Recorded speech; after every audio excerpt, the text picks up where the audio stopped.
कि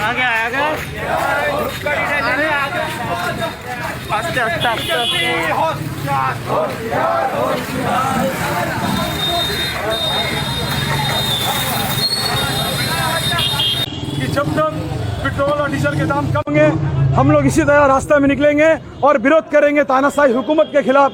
एक ऐसी हुकूमत के खिलाफ जब पूरे हिंदुस्तान में आज लोग नफसी नफसी का आलम में हैं।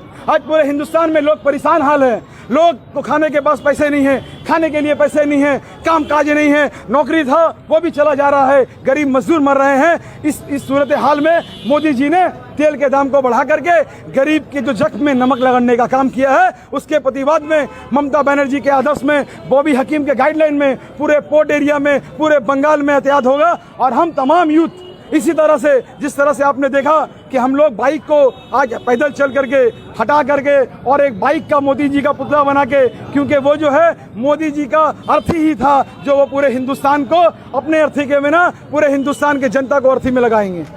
तो हूँ ऐसे लोगों की बात करना ही बेकार है जो लोग कोरोना वायरस जैसे बीमारी के नाम पर, दवा के नाम पर हिंदुस्तान की जनता को बेवकूफ़ बनाते हैं। एक ऐसा बाबा जो बाबा के भेष में, साधु संतों के भेष में बिजनेस करता है, अंबानी अदानी का पार्टनर है, मोदी का पार्टनर है, जिसने कहा था कि अगर मोदी सरकार आएगा तो 35 रुपया में तेल मिलेगा। आज पूरे हिंदुस्तान की जनता देख रही है कि हम लोगों को कितने रुपया में तेल मिल रहा है। तो ऐसे ढोंगी बाबा को हम बाइकाट करते हैं, धिक्कार जनाते हैं। ये तो वही बात हो गई ना कि चोर का जो भाई है वो मुसहरा चोर है। मोदी जी ने देखा कि डीजल के गाड़ी हिंदुस्तान में सबसे ज़्यादा इस्तेमाल किया जाता है, इसीलिए डीजल का दाम को भी पेट्रोल के दाम में ला दो। अपने आप गरीब जनता का जो पैसा है वो हमारे इलेक्शन के पॉकेट में आएगा और आने वाले इलेक्शन में वो सारा पैसा खर्च होगा।